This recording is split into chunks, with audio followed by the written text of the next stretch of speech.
চাব দেই ৰাইজ, 15 মিনিটৰ এটা ভিডিঅ', পেপাবাদক চেলুট। তাৰ পাছত এয়া কি চাই যাবচোন।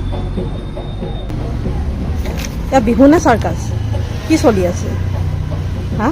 চাওকচোন ভালকৈ, বিহুৰ নামতে কি চলি আছে? বিহু নে চাৰ্কাছ?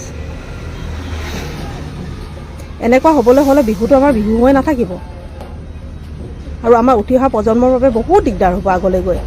আমি বুজিয়ে নাপাম মানে আগলৈ গৈ পিনি। এতিয়াই আমি এনেকুৱা হয় যে কিছুমান বস্তু, আগৰ দিনৰ বস্তু কিছুমান আমি দেখি নাপোৱা, আৰু আমাৰ মাহঁতে যিটো বস্তু জানে আমি সেইটো হয়তো আজিকালি নাজানিবও পাৰোঁ, আৰু আমি আমাৰ ল'ৰা ছোৱালীক কি শিকাম?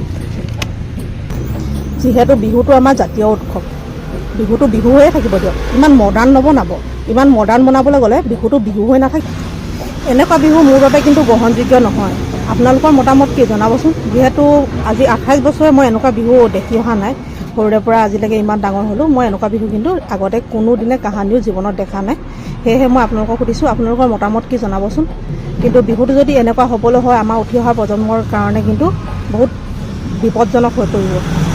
যিহেতু মই এগৰাকী মুছলমান যুৱতী, হয়তো মই নাজানিব পাৰোঁ, মোৰ ভুল হ'বও পাৰে, কিন্তু মই জনাত মানে এনেকুৱা হৈ থাকিলে মানে আগলৈ গৈ পিনি কাউৰীয়ে খোজ পাহৰা নিচিনা হ'ব।